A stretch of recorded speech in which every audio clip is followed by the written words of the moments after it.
Ok, entonces habíamos ya introducido la operación de evaporación, cuyo objetivo es concentrar una solución, ok, o sea, una solución que tiene un soluto más un solvente, queremos pasarle a otra solución que tenga un soluto de generalmente mayor concentración, ¿no? Y para lo cual se debe evaporar el solvente. El solvente que generalmente se aplica es el agua.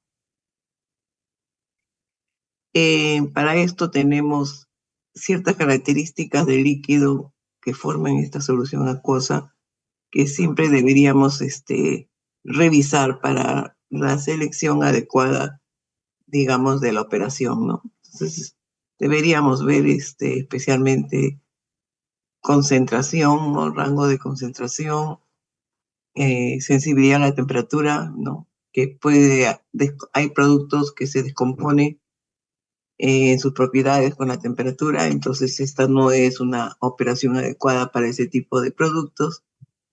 Y también otras características como que si son tóxicos, si liberan algún gas cuando llegan a la ebullición, porque todos tienen que llegar por lo menos a 100 grados o más para evaporar el agua, ¿no?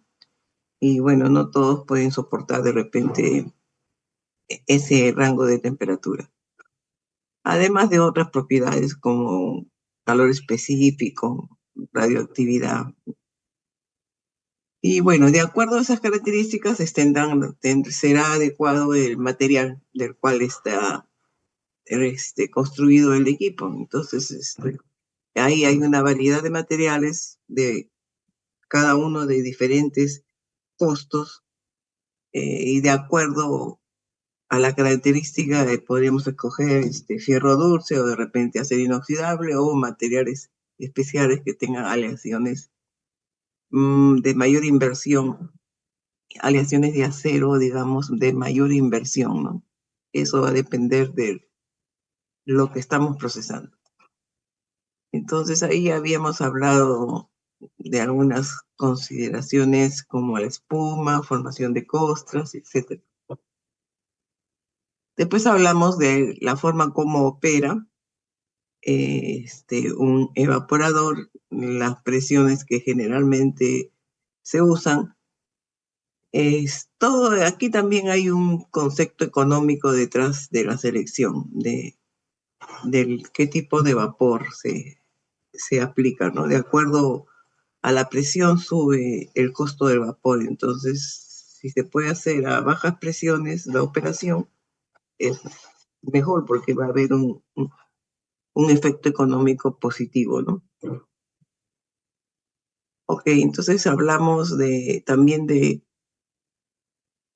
formas en que pueden presentarse los evaporadores. Pueden ser evaporadores simples, cuando simplemente tenemos una unidad, o de múltiple efecto, cuando tenemos más de un evaporador. Y digamos que en este caso podremos hacer algún ahorro de energía, eh, y digamos introduciendo a la parte del evaporación, digamos evaporador que le llamábamos el steam, ¿no es cierto? También dijimos esto. Vamos a llamar vapor digamos, al producto de la evaporación de la solución. Y steam le vamos a llamar al vapor que viene de un caldero, porque no confundamos los dos. Los dos son vapores, pero uno viene pues como el que da la energía, que es el caldero, y el otro es el resultado de la evaporación, ¿no? Que también tiene energía y que deberíamos aprovecharla. Entonces, cuando tenemos más de una unidad, lo que hacemos es eso. El vapor producto de la evaporación de la solución se introduce justo también a la chaqueta por donde normalmente se introduce vapor que viene del caldero. Con eso tratamos de usar menos steam, eh, con un efecto económico, pues, ¿no? Ok, a ese tipo de evaporadores le llamamos múltiples efectos. Ok. Ahora, estábamos en los tipos de evaporadores. Aquí sí hay una variedad. En general, todos son de coraza y tubo, salvo algunos de esos que dicen evaporadores de película agitada. Ahora, aquí hay diferentes tamaños, hay tubos cortos, tubos largos. Generalmente el de tubos cortos se usa muchas veces en operaciones de múltiples efectos. En los de tubos largos, de alguna manera tratan de simular dentro la misma construcción del evaporador, que parte de la solución evaporada no salga, sino sale una porción y se mezcla con alimentación nueva y vuelve a pasar por el evaporador varias veces. Por eso le llaman acá circulación, evaporadores de tubo larga circulación. Y ahí tenemos diferentes formas: circulación forzada, película ascendente y película descendente. Entonces, en eso de película ascendente hay algunos que solamente recorren el evaporador una sola vez, por eso se le dice one through, y también hay de circulación, o sea que parte de la alimentación va a circular varias veces dentro del mismo evaporador. Y bueno, para eso tienen piscinas que captan parte de eso dentro de la misma parte interna del evaporador y se mezcla con la alimentación y sigue circulando, ¿no? Y bueno, ahí sí hay construcciones en algunos casos más complicadas que otras. Y los de evaporadores de película agitada, que sí son muy parecidos digamos que tienen un motor que hace con impulsores que rascan las paredes de los tubos, ¿no? Especialmente para soluciones que produzcan mucha costra, ¿no? Eso es. Entonces, en eso habíamos estado, creo que evaporadores de tubos largos. En algún momento nos quedamos, no hemos acabado totalmente eh, esta parte. Entonces, vamos a leer, a ver, ustedes también lean.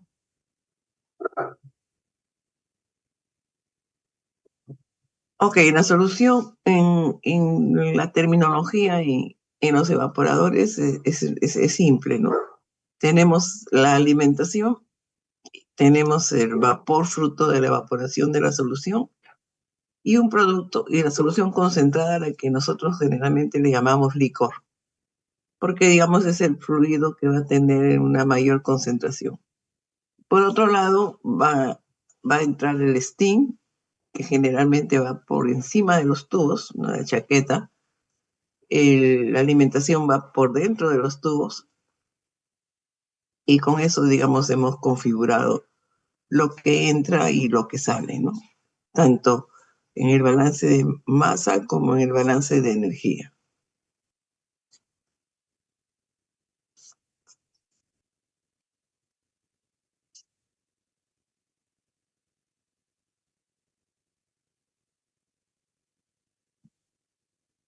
Entonces aquí vamos a repetir en parte, vamos a repetir, no recuerdo hasta dónde fue. Bueno, vamos a repetir esto. Los evaporadores pueden tener la alimentación de licor en operación que recorre una vez la unidad o puede estar circulando varias veces. Los evaporadores de una vez son utilizados para materiales sensibles a la temperatura. Los evaporadores con circulación tienen una piscina de líquido que está en la parte interna del equipo, de manera que la alimentación se mezcla con parte del líquido de la piscina y la mezcla vuelve a pasar a través de los tubos. El líquido no evaporado se descarta de los tubos y regresa a la piscina, así que solo parte de la evaporación ocurre en un paso, ¿no?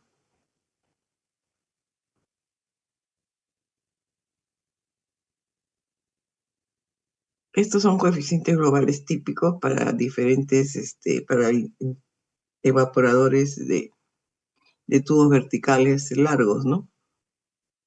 Y de película también agitada, esto lo hemos visto.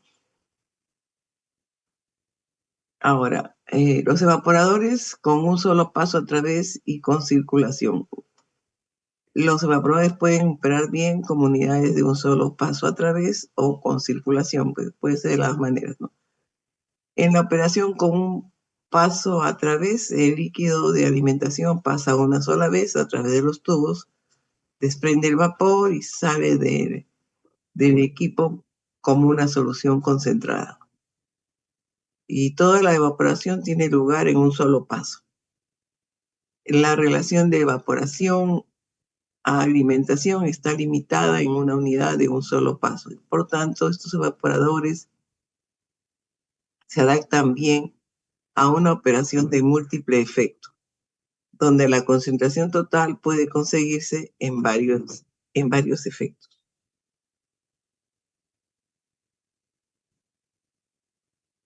Los evaporadores de película agitada operan siempre con un solo paso a través. Los evaporadores de película ascendente y de película descendente también pueden operar en otra forma.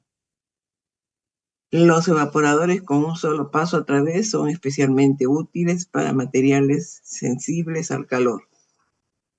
Operando a vacío elevado se puede mantener baja la temperatura del líquido. Claro, pero eso tiene un límite, ¿no? Porque por mucho vacío que le pongamos, no bajamos la temperatura de ebullición de la solución, ¿no? Sí se baja, pero tiene un límite.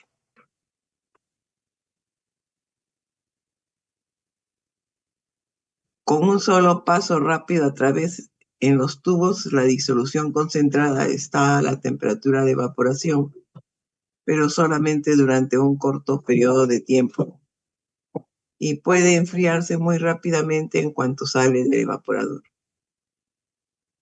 En los evaporadores con circulación se mantiene una masa de líquido dentro del mismo equipo. La alimentación que entra se mezcla con la masa de líquido y después pasa a través de los tubos. El líquido no evaporado se descarga de los tubos y retorna al equipo, de forma que en cada paso solamente ocurre una parte de la evaporación total. Todos los evaporadores de circulación forzada operan de esta forma.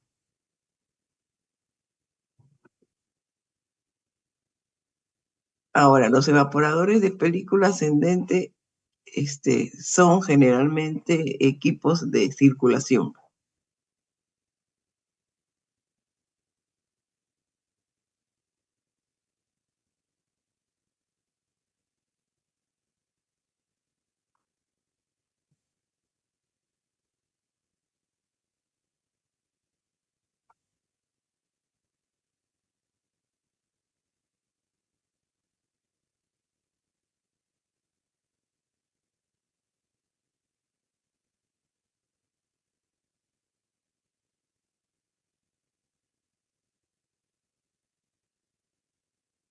La, digamos que la solución concentrada procedente de un evaporador con circulación, o sea que lo ha recorrido más parte de la alimentación, está siendo recorrida varias veces, ¿no?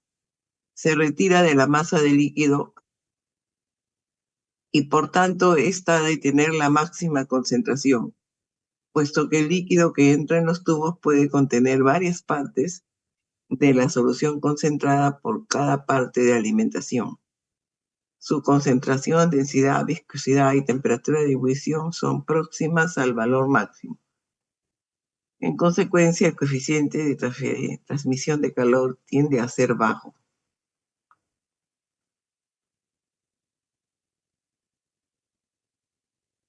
Los evaporadores de circulación no son muy adecuados para concentrar líquidos sensibles al calor.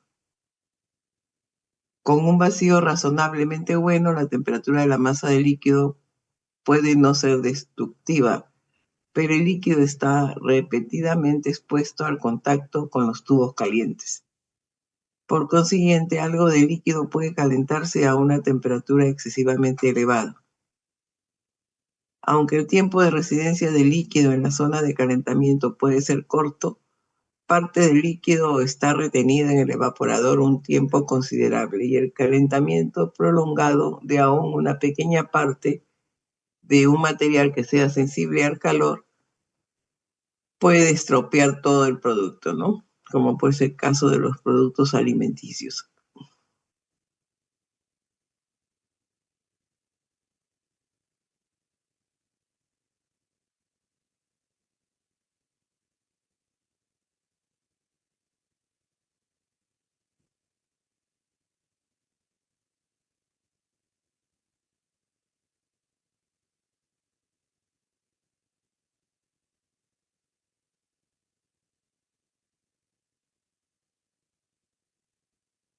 Sin embargo, los evaporadores de circulación pueden operar en un elevado intervalo de concentración entre la alimentación y la disolución concentrada, utilizando una sola unidad. Eso sí, adaptándose bien a la evaporación en un solo efecto. Puede operar indistintamente con circulación natural, con flujo a través de los tubos inducido por la diferencia de densidades o con circulación forzada, promoviendo el flujo mediante una bomba. Los evaporadores de tubos largos con flujo ascendente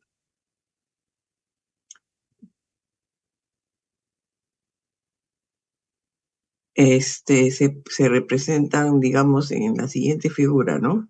Ah, ya me acordé, acá vimos esto. Esta parte, este es un evaporador de tubos largos con película ascendente.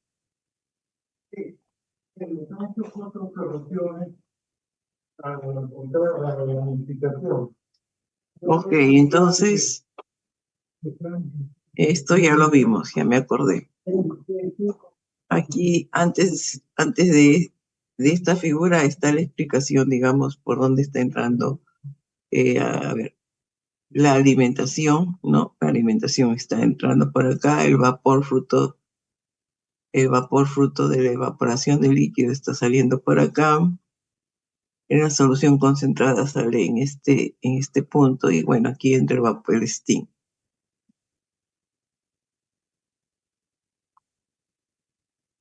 Ok, me,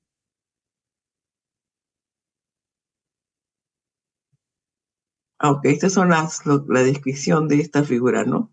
Ahí hemos visto el intercambiador de calor con vapor de agua, digamos, en el lado de la coraza, es el steam, digamos, y el líquido que se va a concentrar en el interior de los tubos, el separador o espacio de vapor para separar el líquido arrastrado por el vapor, y cuando opera como una unidad de circulación, una recirculación para el líquido desde el separador hasta el fondo del intercambiador.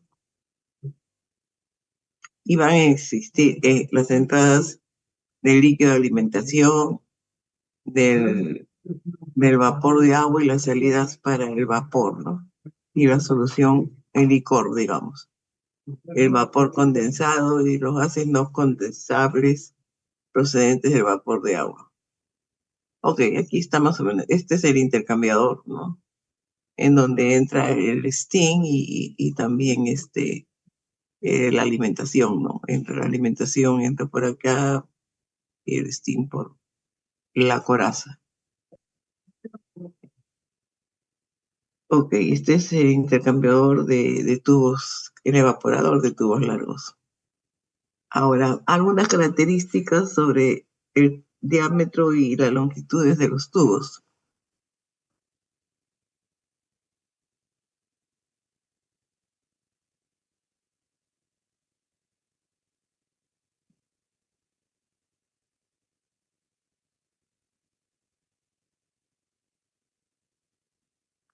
A ver, los tubos generalmente son de 12 a 32 pies de longitud y de diámetros de 1 a 2 pulgadas.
Ok, todo esto que estamos que ha sido previo, estamos refiriéndonos al evaporador de tubos largos, ¿no?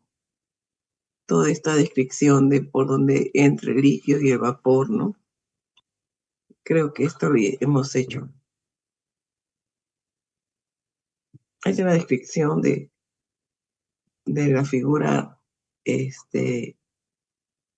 16.1 que estamos diciendo ahí.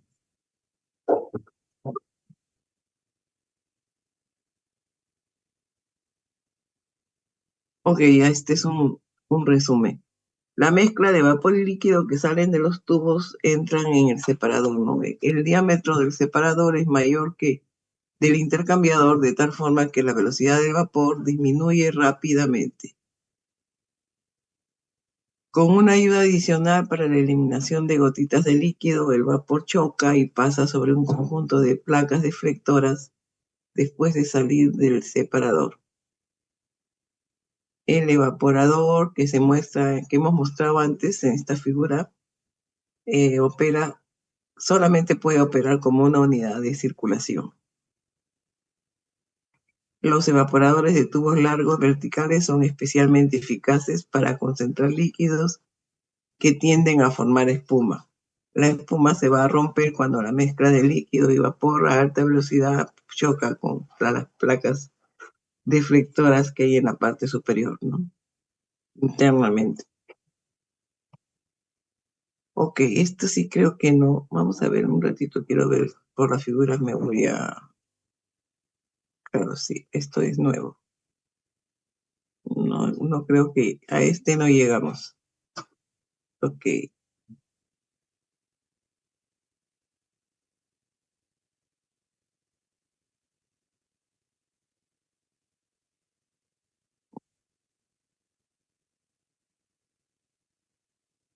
ok, estos también son evaporadores de tubos largos, pero son de película descendente. Se utiliza muchas veces la concentración de materiales altamente sensibles al calor, tales como el zumo de naranja, requieren un tiempo mínimo de exposición a una superficie caliente. Esto puede conseguirse con evaporadores de película descendente de un solo paso, en, lo- en los que el líquido entra por la parte superior, descienden por el interior de los tubos que son calentados por el steam, ¿no? Vapor procedente del caldero, y sale por el fondo. Los tubos son grandes, de 2 a 10 pulgadas de diámetro. El vapor procedente del líquido, de la evaporación, ¿no? Generalmente se arrastra hacia abajo con el líquido y sale por el fondo de la unidad. Aparentemente estos evaporadores parecen largos intercambiadores tubulares verticales, con un separador de líquido y vapor en el fondo y un distribuidor de líquido en la parte superior.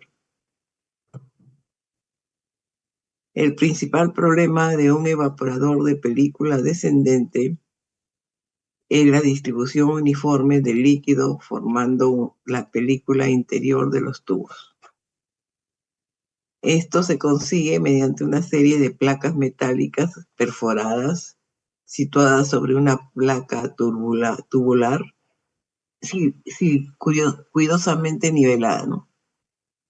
Por medio de inserciones en los extremos de los tubos que generen un flujo uniforme en cada tubo y mediante distribuidores tipo araña, con brazos radiales que distribuyen con velocidad constante la alimentación sobre la superficie interior de cada tubo. Otra forma puede ser utilizando una boquilla individual de pulverización dentro de cada tubo.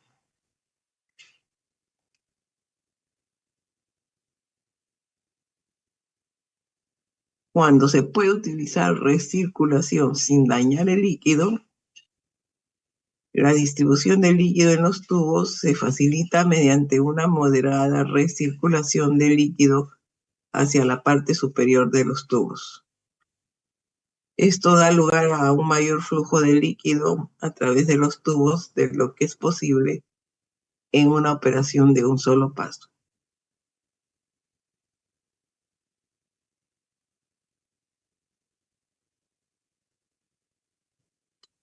Para una buena transmisión de calor, el número de Reynolds es 4 veces R por... Acá me falta el tau sobre P de la película descendente, y ese Reynolds, digamos, se mide con una fórmula que ahora se la voy a dar, que debe ser superior a 2000 en todos los puntos del tubo.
Ya no tengo cómo hacer el tau. Vamos a poner...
Ok, entonces este número de Reynolds, en este caso para el tubo, se mide como 4 veces tau sobre la viscosidad, donde tau es la carga de líquido sobre el tubo por pie de perímetro, ¿no? En libras por hora o kilogramos por hora por metro de perímetro, ¿no?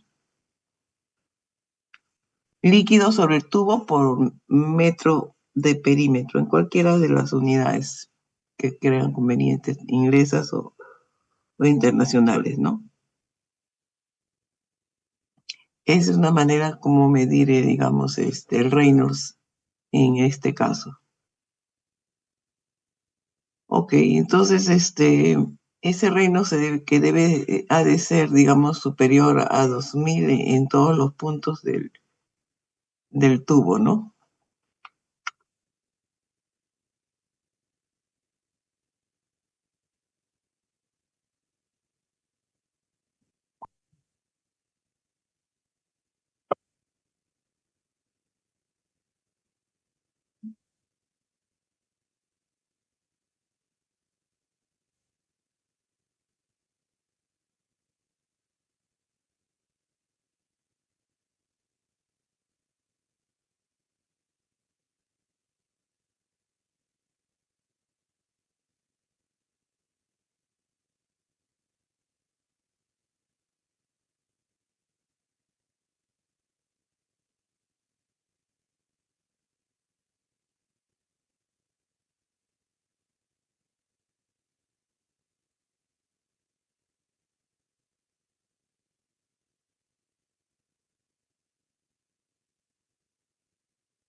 Ok, durante la evaporación se reduce la cantidad de líquido continuamente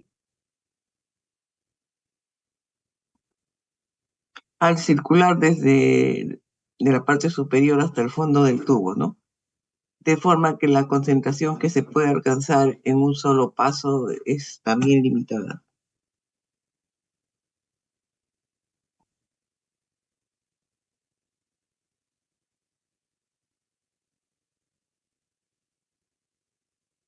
Los, los digamos, evaporadores de película descendentes sin recirculación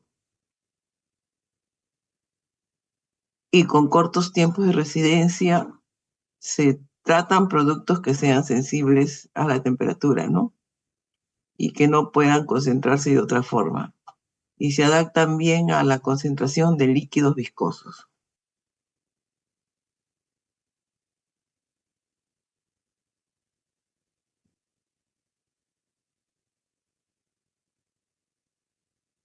Ok, ahora vamos a ver evaporadores de circulación forzada, que también pueden ser de más de que también pueden ser también con circulación, ¿no? Es un evaporador de circulación natural. En un evaporador de circulación natural, el líquido que entra a los tubos con una velocidad de 1 a 4 pies por segundo. La velocidad final aumenta rápidamente al formarse vapor dentro de los tubos, de forma que generalmente las velocidades de transmisión de calor son satisfactorias. Sin embargo, con los líquidos viscosos, el coeficiente global en una unidad de circulación natural puede ser demasiado bajo desde un punto de vista económico. Coeficientes más elevados se obtendrán evaporadores de circulación forzada.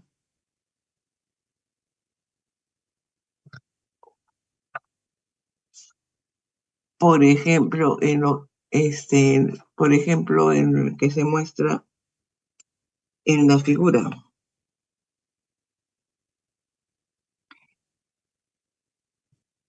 En este caso va a existir una bomba centrífuga que impulsa el líquido a través de los tubos, entrando a velocidades de 6 a 18 pies por segundo, ¿no?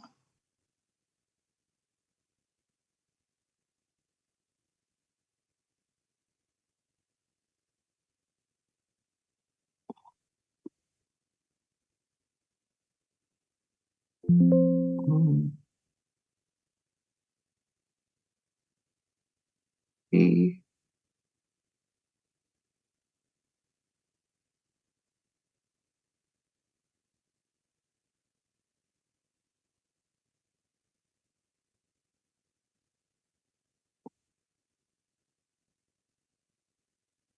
los tubos van a estar sometidos a una carga estática suficiente para asegurar que no se produzca ebullición en los mismos.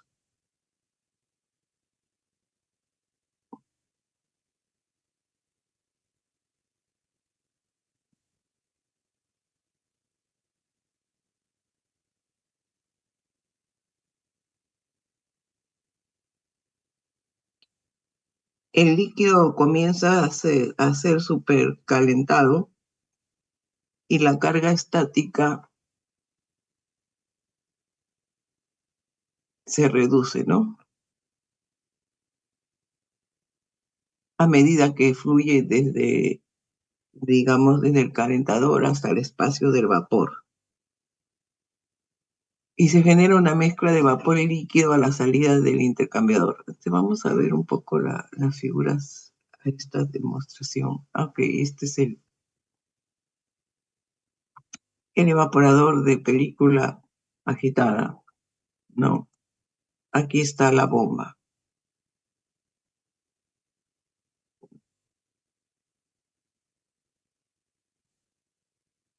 Tenemos al intercambiador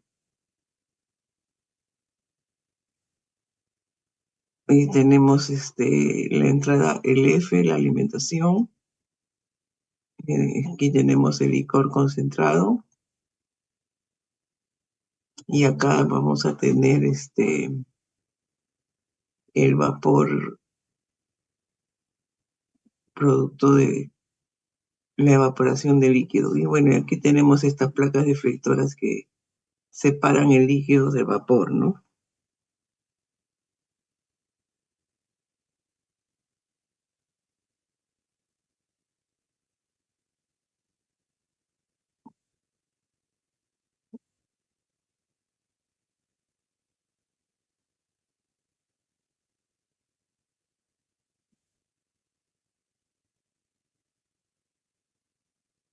Entonces, esta placa deflectora, esta es la zona de vapor, esta es la zona de líquido. Aquí es donde chocan esa mezcla y se separa el vapor del líquido, ¿no? Entonces, esta explicación está aquí. La mezcla de líquido, de vapor y líquido choca contra una placa deflectora en el espacio del vapor. El líquido retorna a la entrada de la bomba donde se mezcla con la alimentación fresca. El vapor sale por la parte superior del cuerpo del evaporador hacia el condensador o bien hacia un segundo efecto. La parte del líquido que abandona el separador se retira en forma continua como el licor concentrado, ¿no?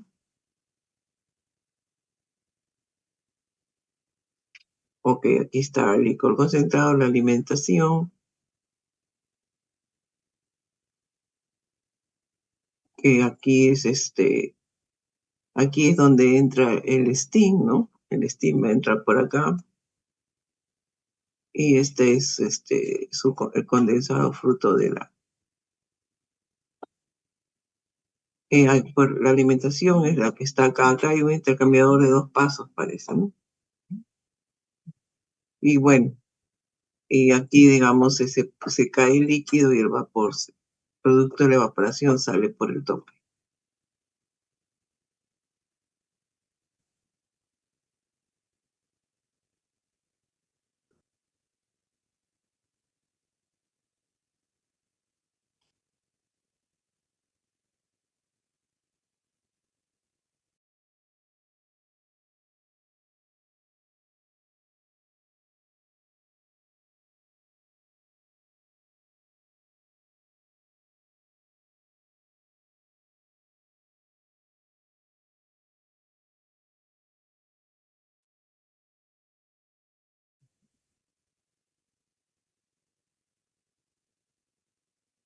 Ok, entonces en el diseño este que hemos mostrado, el intercambiador tiene tubos horizontales, eso sí lo hemos visto.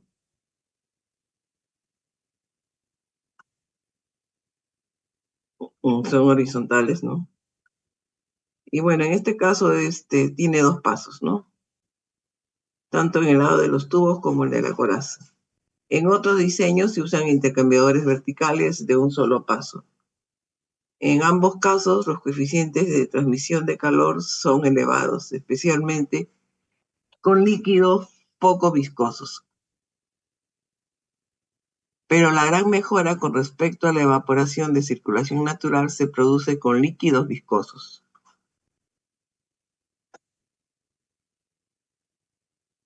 En los casos de líquidos poco viscosos, la mejora que se obtiene en circulación forzada no compensa el costo adicional de bombeo con respecto a la circulación natural. Pero sí, en cambio, sí compensa cuando el líquido es muy viscoso, ¿no? Especialmente cuando hay que utilizar como materiales de construcción, se usan materiales de construcción de inversión costosa, ¿no? Un ejemplo es la soda cáustica, donde el material del equipo es níquel. Bueno, la soda cáustica es hidróxido de sodio, ¿no?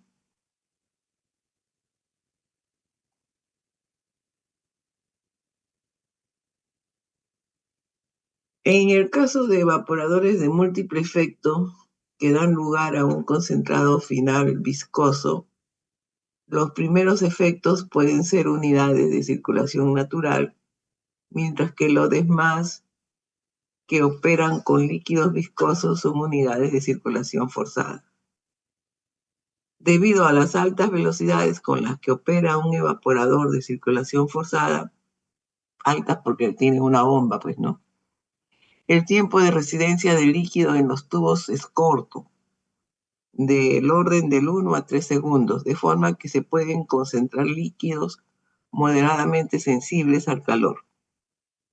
También son efectivos para concentrar soluciones salinas o que tienden a formar espuma.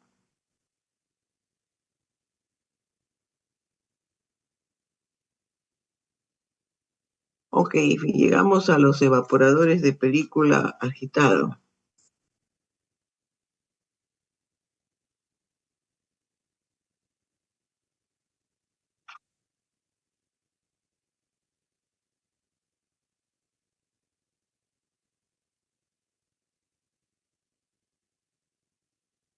Ok, la principal resistencia a la transferencia de calor desde el vapor de agua que condensa hasta el líquido que hierve en un evaporador reside en el lado del líquido. Por tanto, cualquier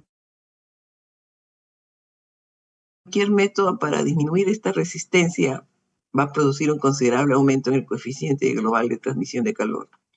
En evaporadores de tubos largos, especialmente con circulación forzada, la velocidad del líquido a través de los tubos es elevada. El flujo de líquido es altamente turbulento y la velocidad de transmisión de calor también es elevada.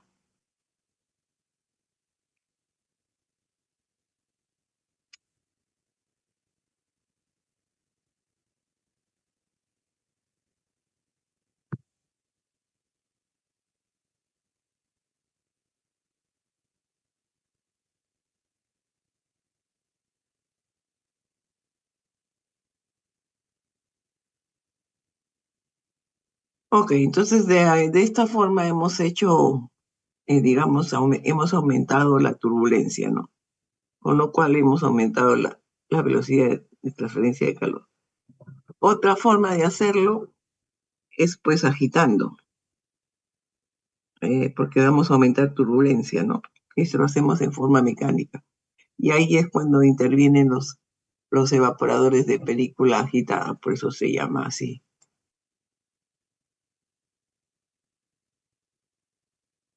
Ok, otra forma de aumentar la turbulencia es mediante agitación mecánica de la película de líquido, tal como lo vamos a mostrar, ¿no?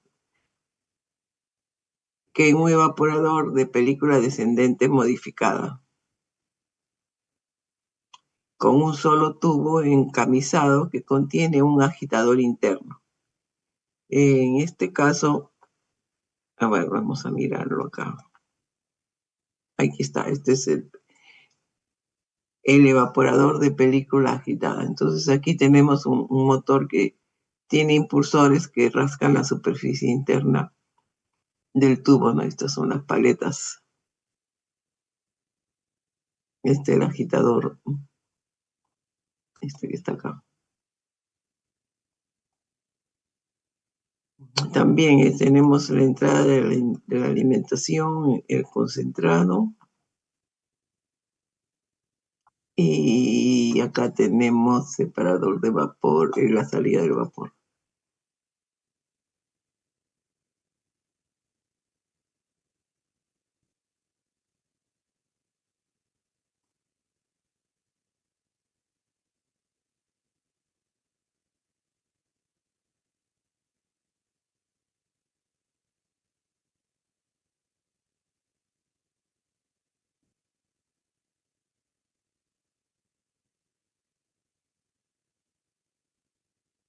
Ok, entonces en este tipo de evaporadores también la alimentación entra por la parte superior de la sección encamisada y se dispersa en forma de una película altamente turbulenta mediante las placas verticales del agitador. El concentrado sale por la parte inferior de la sección encamisada, mientras que el vapor asciende desde la zona de vaporización hasta un separador no encamisado cuyo diámetro es algo mayor que el tubo de evaporación. En el separador, las palas de agitado proyectan hacia afuera el líquido arrastrado que choca contra las placas verticales estacionarias. Las gotas coalescentes sobre estas placas retornan a la sección de vaporización. El vapor exento de líquido sale a través de los orificios situados en la parte superior de la unidad. La principal ventaja de un evaporador de película agitada es su capacidad para conseguir elevadas velocidades de transmisión de calor con líquidos viscosos.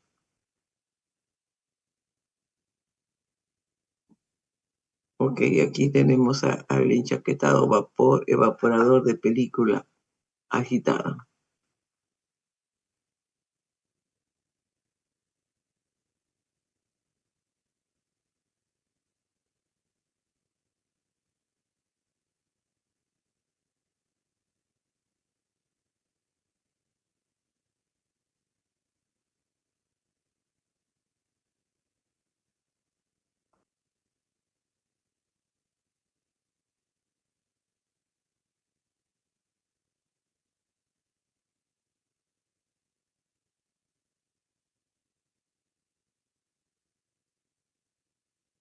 Ok, entonces, para este tipo de evaporadores se puede estimar un coeficiente.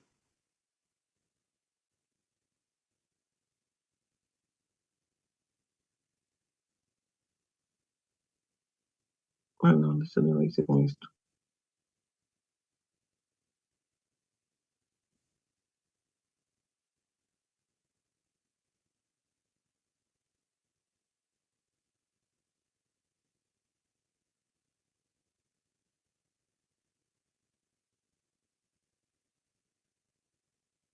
Ok, el producto para un líquido muy viscoso, ¿no? Que es cuando aplicamos este tipo de evaporadores, puede tener viscosidades tan altas como 1000 points a la temperatura de la evaporación, ¿no? Para líquidos moderadamente viscosos, el coeficiente de transferencia de calor se puede estimar con la fórmula que aquí mostramos en función de la velocidad del agitador y del número de placas y las propiedades del fluido, ¿no?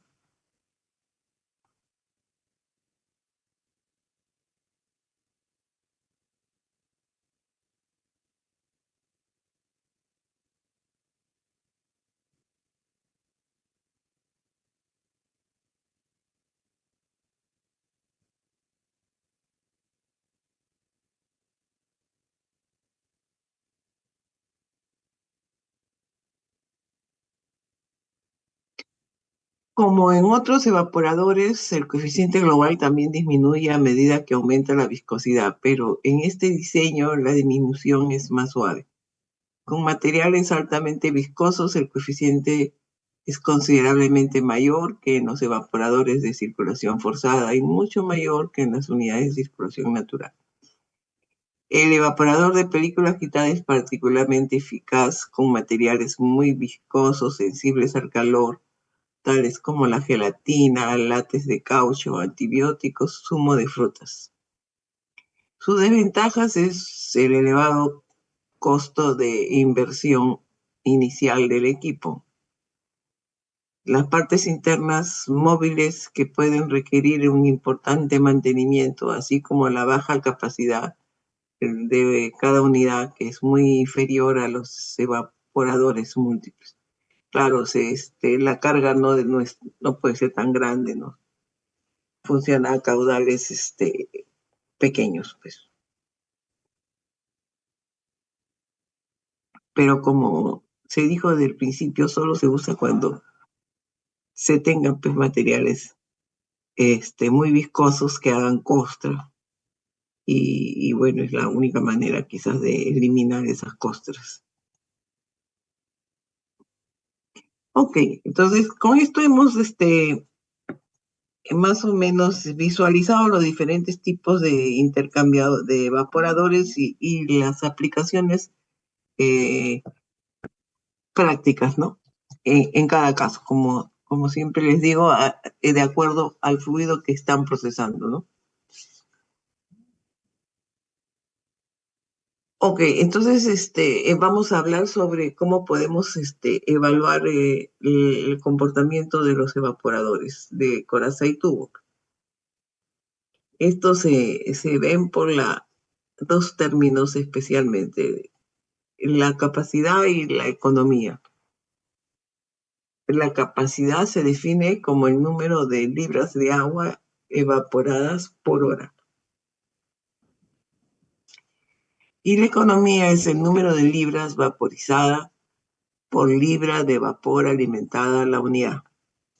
Esto, digamos, es lo que determina la eficiencia de los evaporadores, ¿no?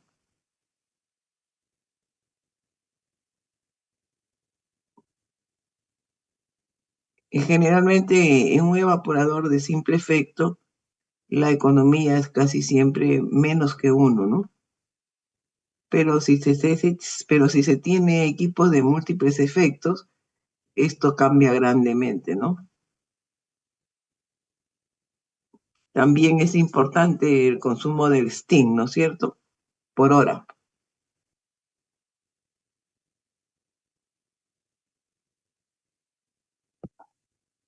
El consumo del vapor es la capacidad dividida entre la economía.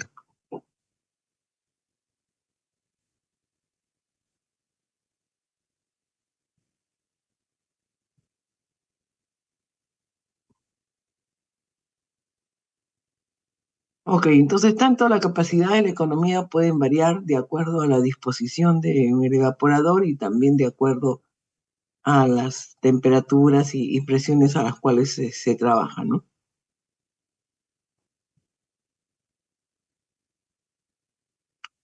Entonces ahora vamos a hablar de la capacidad del evaporador.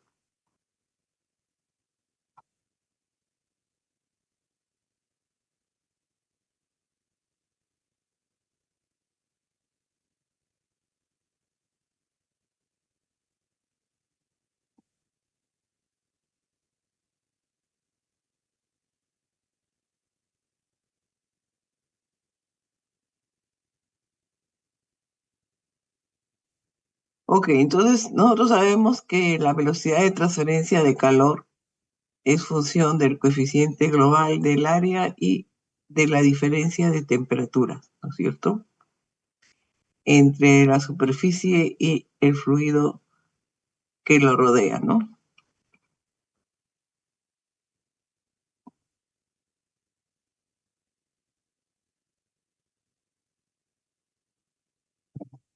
Y entonces nosotros definimos Q igual a U por el área y por un delta de T, ¿no? Es el delta de la caída de temperatura total. Entonces,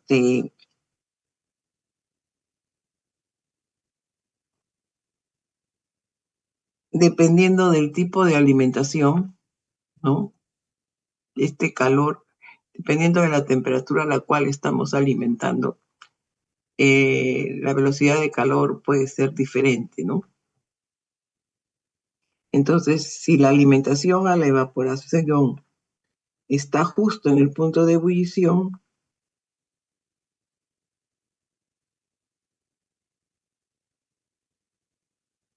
en ese caso, hemos alcanzado ya justo la capacidad, ¿no? Es justamente el calor que estamos proporcionando y simplemente ya vamos a proceder a la concentración.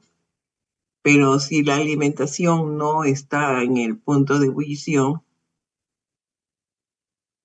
ahí vamos a ver que la velocidad se va a reducir. Y si en el caso de que está por encima, entonces en ese caso va a ser mayor, ¿no? Definitivamente.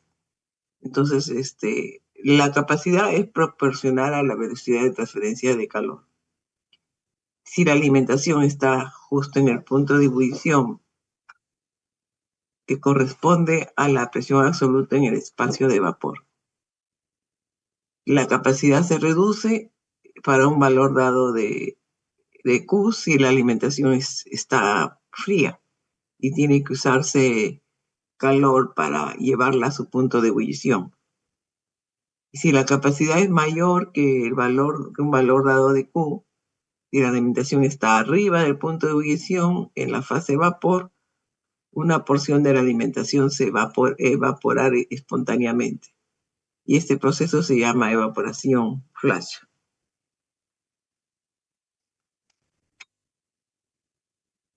Ok, en esta ecuación donde decimos que el calor es proporcional al coeficiente global por el área por un delta de T, bueno, en el caso de la evaporación, ese delta de T siempre va a ser la temperatura de vapor que estamos suministrando, porque ese es el fluido que calienta, ¿no es cierto? Y a dónde queremos llegar a ebullir el agua. Entonces, lo que va a valer es la temperatura de ebullición a la cual se evapora. Bueno, para evaporarse hay que llegar al punto de ebullición. Entonces va a ser el punto de ebullición de la solución. Si conseguimos que llegue a ese punto, vamos a obtener una concentración. Si no, vamos a tener que darle pues lo que corresponde. Y entonces ahí va a haber un balance de energía, pues dependiendo de la temperatura a la cual entra la alimentación.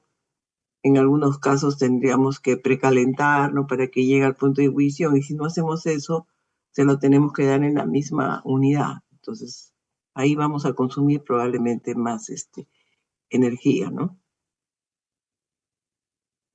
Ok, entonces hay otro punto que hay que ver, que es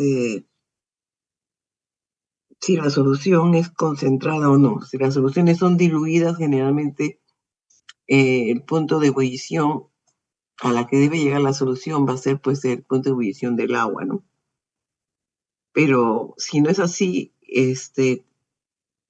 si las soluciones concentradas producen una elevación del punto de ebullición, entonces en esos casos tenemos que saber cuánto es la elevación con respecto a la del agua pura, ¿no?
Ok, entonces la caída de temperatura total no va a depender de la solución a ser evaporada y la diferencia de presión entre la chaqueta del steam y el vapor arriba del líquido en ebullición, ¿no? A la altura digamos, del líquido en los tubos. Cuando la solución tiene las características del agua pura, el punto de ebullición puede leerse generalmente en las tablas de vapor si la presión es conocida. Pero los puntos de ebullición de las soluciones también se afectan con la elevación del punto de ebullición y con la altura del líquido en los tubos.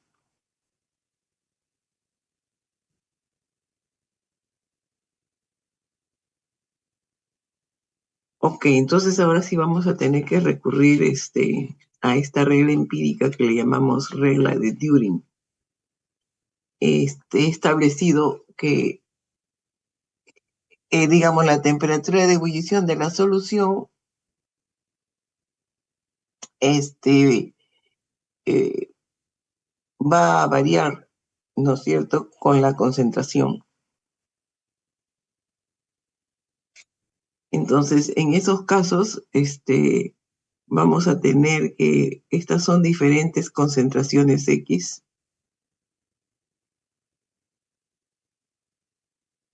para cada solución a concentrarse.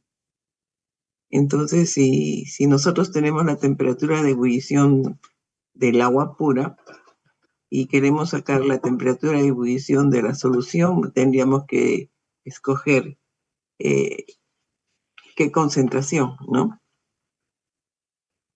A qué concentración corresponde, ¿no? Esto puede empezar desde cero y digamos que esta sea 0,70, concentración de alguna sal, de alguna solución conocida, ¿no? Puede ser dióxido de sodio, sulfato de cobre. En todo caso, tendríamos que eh, elaborar estos gráficos para la solución. O sea, preparar diferentes concentraciones de la solución que queremos evaluar y construir, medir, pues, ¿no? Construir estos gráficos, medir a diferentes concentraciones cuál es la temperatura de ebullición y vamos a tener estos gráficos, pues, que son empíricos porque la regla de Turing establece eso, que hay una relación lineal entre la temperatura de ebullición de la solución y la temperatura de ebullición del agua. La diferencia de estas dos temperaturas es lo que llamamos elevación del punto de ebullición. Y para los casos que existan soluciones que cambien su punto de ebullición con la concentración, tenemos que considerar esa elevación en nuestros cálculos de balance de energía, ¿no? En la mayoría de las soluciones, quizás no hay esa elevación, pero en otras sí lo hay, ¿no? Ahora, la facilidad es que si las soluciones son diluidas, simplemente nosotros vamos a recurrir a las tablas de vapor para hallar justamente las entalpías que corresponden a diferentes presiones o temperaturas, ¿no? Pero si no lo son, entonces sí vamos a tener que hallar cuánto es la temperatura de ebullición de la solución, de una solución concentrada.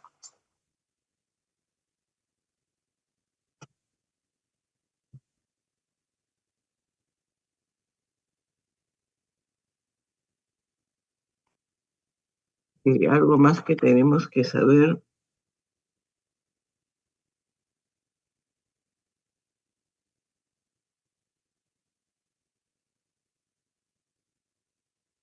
o que ya estamos diciendo acá en la regla empírica de Turing, establece que el punto de ebullición de una solución es una función lineal del punto de ebullición con respecto al punto de ebullición del agua pura a la misma presión, ¿no? Ok, entonces nomás nos queda recurrir a los gráficos que para diferentes soluciones pueden existir, ¿no? Para aplicar este punto.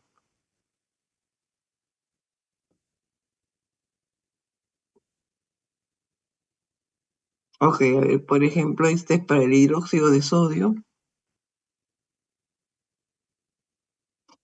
Aquí sí tenemos las soluciones concentradas, las soluciones, las temperaturas de ebullición de estas diferentes concentraciones, ¿no? A la cual podemos entrar con la temperatura del agua pura, ¿no? Entonces,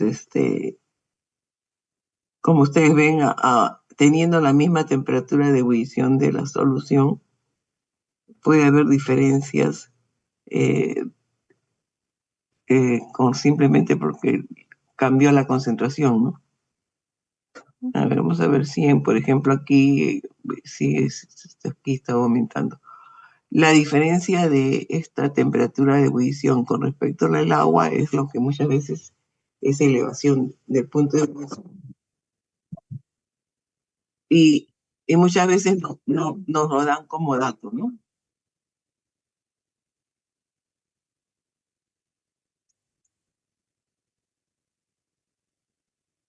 Ok, aquí también ya, las entalpías cuando son soluciones diluidas, las sacamos simplemente de las tablas de vapor, ¿no? Pero cuando no lo son, entonces vamos a tener que recurrir a estos gráficos de entalpía, concentración, para la correspondiente solución. Esta, por ejemplo, es para el mismo hidróxido de sodio, a, digamos, diferentes concentraciones. Y entonces a diferentes temperaturas vamos a tener las entalpías, pues, ¿no? Entonces, sí necesitamos las entalpías, los gráficos de entalpía, concentración,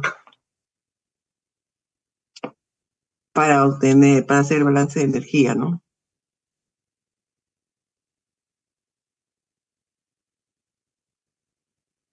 Ok, entonces ahora vamos a ver en formas cómo se pueden disponer los evaporadores, cuando son de múltiples efectos, ¿no? Aquí podemos, por ejemplo, un ejemplo de un evaporador de tres efectos o de triple efecto. En estos evaporadores, la alimentación y el vapor pueden entrar en en el mismo equipo, en cuyo caso diríamos que es un evaporador con alimentación hacia adelante, ¿no? O podemos introducirla en el equipo contrario. Si el vapor entra en el primer equipo, la alimentación tendría que entrar y eso sería alimentación hacia atrás, ¿no? Es como el símil de paralelo y contracorriente, ¿no? En las dos formas se puede trabajar, unos tienen ventajas digamos, desventajas. En alimentación hacia atrás, para que esto ocurra, probablemente tendríamos que usar bombas para retroceder la alimentación, ¿no? Porque si no, no iría, pues no, el fluido no correría. Eso es, entonces eso es un costo inicial que de repente no es, pero también tiene la ventaja que tiene un potencial también más uniforme en la distribución. Ya al final habría que ver económicamente qué convendría, ¿no? Depende mucho de la solución que vamos a concentrar. Entonces, aquí tenemos en alimentación hacia adelante, se introduce en la primera etapa y entonces este vapor aquí ya, cuando tenemos múltiples etapas, este vapor entra a la zona de donde debería haber entrado el Sting y solamente en esta operación aquí entra simplemente digamos, una fracción del vapor total que debió haber ingresado, ¿no? Simplemente, siempre hay una pérdida, entonces siempre se introduce eh, una parte del flujo requerido del vapor de caldero. Y por eso es que se hacen múltiples etapas para aprovechar el calor que tiene este vapor. Ok, entonces en este caso, en otra situación tendríamos que pasarlo por un condensador y también va a salir con una temperatura y eso lo tendríamos que ver dónde lo utilizamos, porque si no sería una pérdida. En el caso de que tenemos más de una unidad, sí, de todas maneras va a ir a la parte en donde se introduce el fluido caliente y así sucesivamente, ¿no? Entonces, ya acá al final sí ya tenemos el vapor, quizás acá ya lo vamos a condensar y a utilizar en otra parte, porque tampoco podemos perder este líquido condensado. Aquí va a tener la misma temperatura, ¿no? Solo que va a ser condensado, porque lo hemos enfriado. Ok, entonces aquí entrando los dos en la misma unidad, corren paralelamente y, y al final encontramos el licor concentrado, ¿no? El licor concentrado sale en la última etapa. En todo este proceso siempre P1 es mayor que P2 y mayor que P3. Entonces, por eso no se necesita bombas. Esto fluye simplemente de mayor a menor. Ok, ahora, con la alimentación hacia atrás, como les adelanté, vamos a tener el asunto inverso. No, no lo tenemos hacia atrás. ¿Cómo es eso? Ok, aquí la tenemos. Bien, entonces, si hacemos la alimentación hacia atrás, esto entra en la última etapa, el vapor entra en la primera etapa y la solución concentrada va a salir en la última, en la primera etapa, y el vapor sí sale en la última. Este sería el vapor, ¿no? Igual, el vapor sí, de todas maneras, siempre va a la chaqueta del steam, pero la solución concentrada sí va a tener que ser bombeada a cada etapa hasta sacarla acá en el final, ¿no?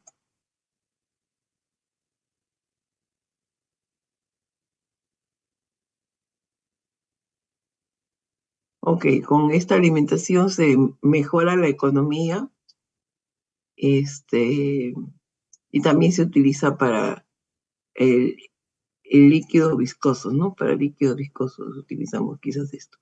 Siempre que hay una bomba, quizás es porque el líquido a procesar puede ser de mayor viscosidad, ¿no?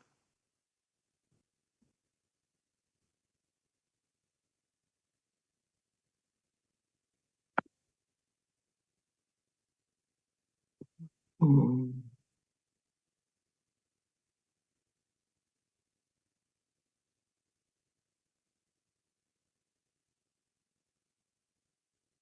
ok, entonces vamos a llegar, creo.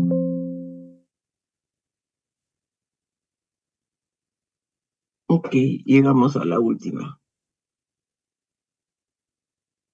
Bien, entonces quiero que repases los conceptos esto de capacidad y economía. Ujú. La economía es el número de libras vaporizadas por libras de steam alimentados a la unidad, ¿no? Y la capacidad es simplemente el número de libras de agua evaporadas por hora. Bien, entonces vamos a hacer un problema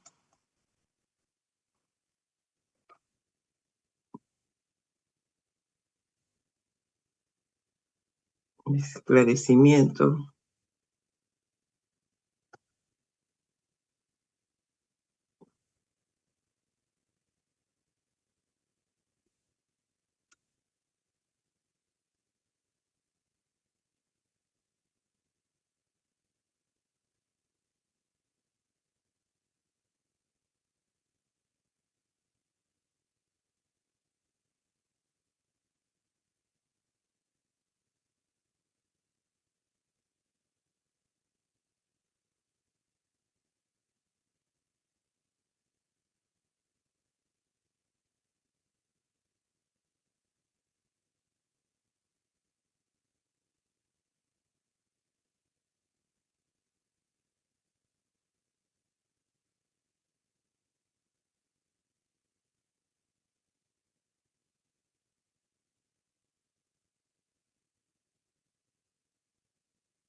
Ok, entonces aquí tenemos una solución que queremos concentrar del 10 al 50% en un evaporador de simple efecto,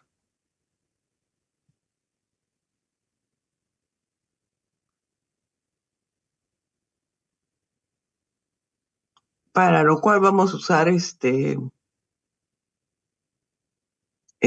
¿no? A la presión manométrica de 15 libras por pulgada cuadrada.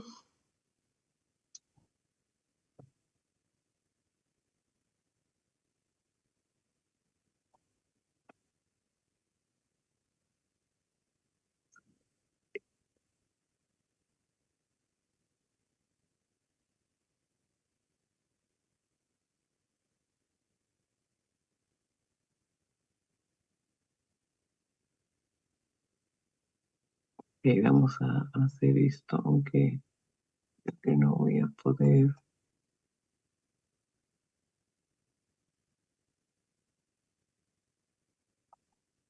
No voy a poder copiar porque no. Ok, entonces vamos a corregir entonces. Ok, entonces el vapor con el cual vamos a hacer el calentamiento está a 15 libras por pulgada cuadrado, pero en este caso mediana temperatura ya. Y punto, acá le ponen un punto seguido. Y acá sería, ahí esta es otra presión. A la presión de 4 pulgadas absolutas está el espacio de vapor del evaporador, lo que corresponde a un punto de ebullición del agua de 125. También me dan la temperatura. El flujo de alimentación al evaporador es 55.000 libras por hora y el coeficiente global ya me lo dieron. Y si asumimos que la solución tiene despreciable punto de ebullición, o sea, no hay elevación del punto de ebullición que les mencioné antes, y despreciable calor de solución. Nos piden calcular el consumo de vapor, la economía y el área. Si la alimentación entra a diferentes temperaturas, o sea, 125, y acá tendremos que ver para cada caso, ¿no? Ok, el calor específico de la solución dice que es 0.9, ya me dan. Y el calor latente de vaporización de la solución la podemos tomar como si fuera la del agua. Ok, entonces podemos tomar las tablas de vapor para obtener muchos de estos datos, pero en el fondo ya nos han dado las temperaturas, ¿no? Porque acá cuando nos dicen vapor disponible a la presión manométrica de 15 libras por pulgada, yo tendría aquí a la tabla de vapor digamos, sumarle la presión, sumarle una atmósfera y tener la presión absoluta, y a esa presión vería qué temperatura tiene el vapor. Pero en este caso ya me han dicho que el vapor está a 249 grados Fahrenheit. Estas 15 libras por pulgada también podría ser 1.03 atmósferas, y en ese caso esta temperatura sería 120.5 grados centígrados. Entonces, dependiendo de la tabla de vapor que tengan, este, pueden sacarle, digamos, ya las entalpías de cambio de estado probablemente. ¿Ok? Bien, entonces aquí si hacemos un gráfico podemos traducir los datos que aquí nos dan. Entonces, digamos que esta es la zona, la zona de los tubos, ¿no? Es una zona donde están los tubos y la zona de vapor, ¿no? Esta es la zona de vapor. Aquí hay puro vapor y aquí sale vapor. La alimentación debe entrar por algún lado, al costado, generalmente entra a los tubos, y la solución concentrada debe salir por el fondo. Por encima de los tubos, pues debe entrar el steam. A ver, ese es el steam, ¿no? Entonces, ¿qué me han dado? Me han dado la temperatura del vapor y también me han dado la temperatura de ebullición de la solución, porque dice que hay una presión, a esta presión de 4 pulgadas absolutas, y acá no tengo que ver nada. Esa temperatura ya me la dieron 125. La alimentación tiene una concentración y va a tener una temperatura. En este caso, en el primer caso, va a ser 125. Y vamos a ir cambiándola, ¿no? Ahí no parece 2, pero este es 125. Ya. Me han dado también el U. Ok, entonces en este caso no tengo mucho que usar las tablas de vapor, ¿no? En otros casos probablemente sí, porque si me dan solamente la presión y no me dan la temperatura, yo no sé la temperatura a la que entra el vapor, y el delta de T está justo en función de esas temperaturas, ¿no? Es de la temperatura del steam y la temperatura a la cual queremos ir, que es esta, la temperatura de ebullición de la solución, la que está acá, en esos dos. Ese es el delta. Entonces nosotros necesitamos saber la temperatura que le vamos a dar y la temperatura a la cual queremos llegar para que se produzca este vapor, ¿no? Ahora, todos estos cálculos se hacen en equilibrio térmico, nunca se olvide. Y en equilibrio térmico, el vapor y el líquido, cuando están en el punto de ebullición, tienen la misma temperatura, ya sea vapor, ya sea líquido. Entonces nunca se olviden que lo hacemos esto en estado estacionario y en equilibrio térmico, en equilibrio termodinámico, mejor dicho.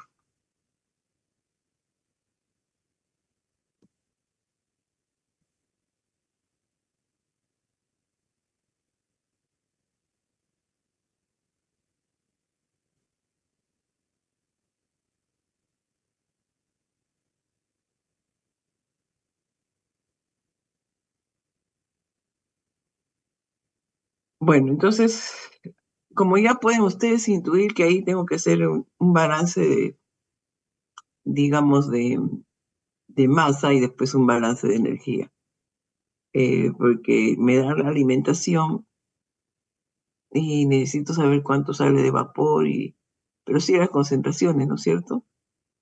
Entra a 10 y sale a 50. Tengo que saber cuánto es el vapor y cuánto va a ser el líquido.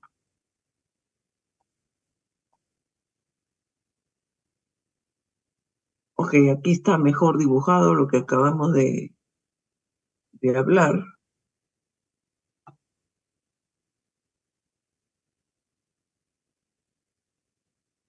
y reproducido todos los datos, ¿no?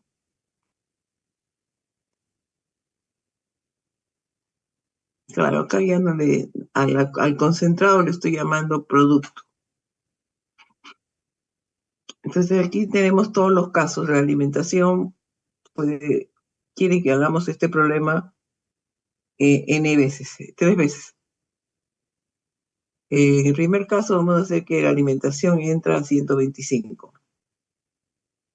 y después que está a 70, y después que está a 200. Y queremos pasar de 0,10 a 0,50 con un flujo de 55.000 libras por hora, ¿no? Entonces, lo primero que podemos hacer es un balance global. El balance de masa global, ¿no? Simplemente es este que está acá.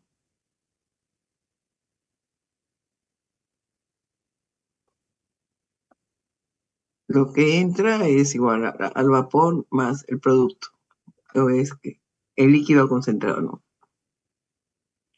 Y también podríamos hacer un balance de componente porque sabemos que la alimentación va a entrar a 0,1 y el producto va a salir a 0,50, ¿no? El vapor es pura agua, aquí no hay sólidos, entonces aquí es cero. X, X de vapor es cero, entonces podemos hacer balance de agua o balance de componente, como es balance de soluto o balance de agua, ¿no? Como crean, con cualquiera de los dos les tiene que salir igual. Bueno, por ahí ya estaríamos sabiendo cuánto va a ser B, cuánto va a ser P en función del F. Entonces después ya nos toca un balance de energía. Ahí sí ya tenemos que incluir al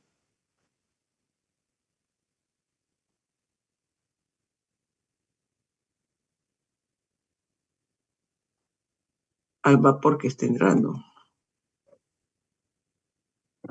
Ahí sí el balance de energía tiene que incluir a todos.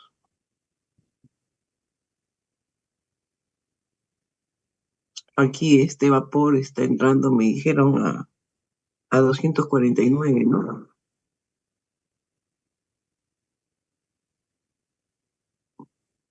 Este es el condensado. Entonces hacemos todo lo que entra, igual a todo lo que sale. Entonces lo que entra es el calor del vapor del caldero y la alimentación. Y lo que sale va a ser lo que se va con el vapor, fruto de la evaporación, vapor de agua y el licor concentrado, ¿no? Esas son las dos entradas y salidas. Entonces ahí tendríamos que hacer pues el balance de energía, después de que hayamos hecho un balance de masa.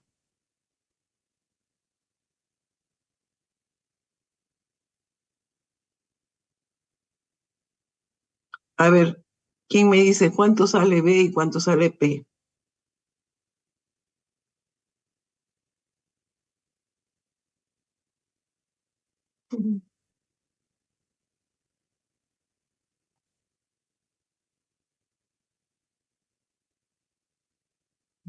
Nadie se anima. La primera ecuación es F igual B más P.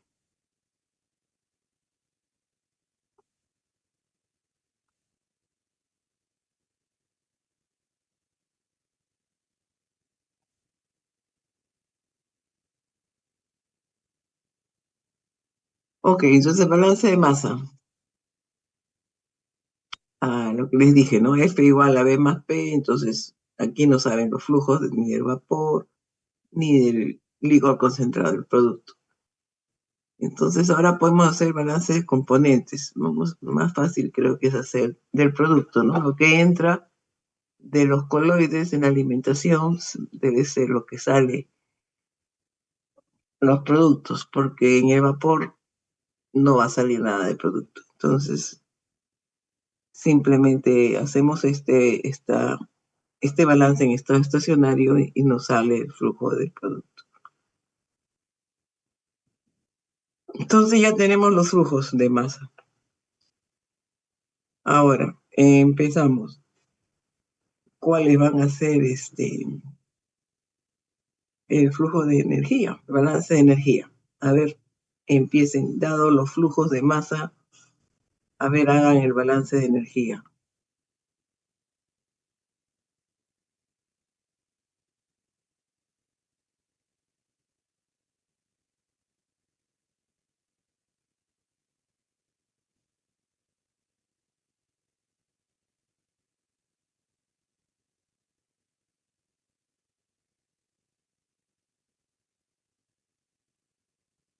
Ok, llegamos al punto que necesitamos las tablas de vapor.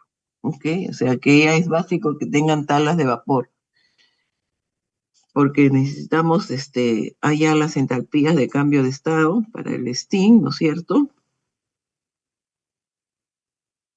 y después la entalpía justamente del vapor producto de la ebullición.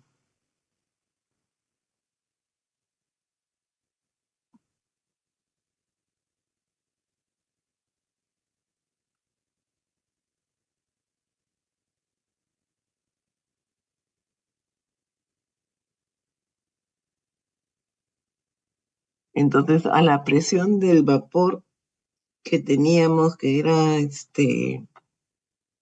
eh, esta era 15 libras por pulgada cuadrada, ¿no? Acá le tengo que sumar 14,7 porque es manométrica. Siempre acuérdense con eso de cómo les dan la presión, si les dan la presión absoluta. Aquí nos han dado la presión manométrica. Entonces, a la tabla de vapor se entra con presión absoluta, cualquiera sean las unidades. Entonces, a esa presión yo tengo que ver cuál que me corresponde, la temperatura de cambio de estado. Este vapor saturado.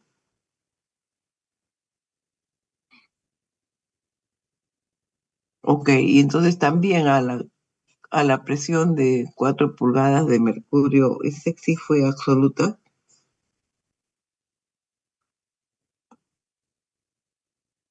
Y este es el espacio de vapor, ¿no? Siempre les van a dar el dato de la presión en el espacio del vapor. No necesariamente la temperatura, pero sí la presión. A esa presión habría que ver cuál es la entalpía que le corresponde. El C sub P lo tenemos, ¿no? Nos han dado 0,9 y entonces ahora hacemos un balance de energía y habría que tomar una temperatura de referencia.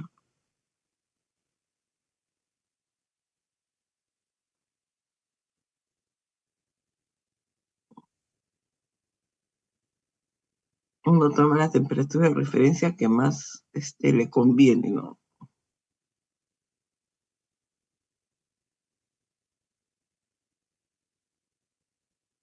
Ok, entonces para hacer el balance de energía necesitamos algunos datos más. De las tablas de vapor a la presión de más o menos 39,7 libras por pulgada cuadrada, 29,7 libras por pulgada cuadrada. Esta es la entalpía de cambio de estado. ¿Ok?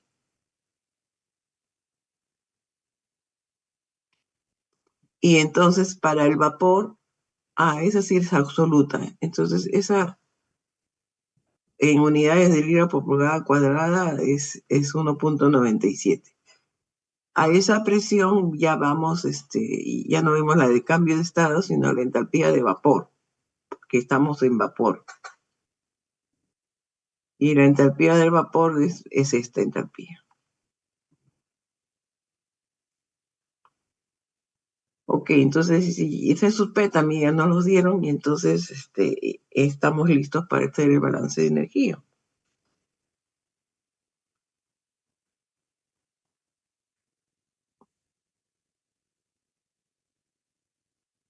Ok, jóvenes, entonces eso continuamos el jueves. A ver si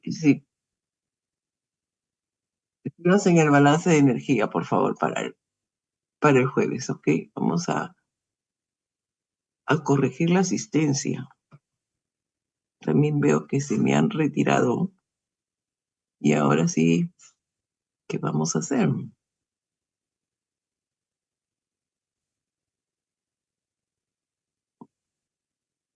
A ver, en Yachay, ¿qué vamos a hacer en Yachay?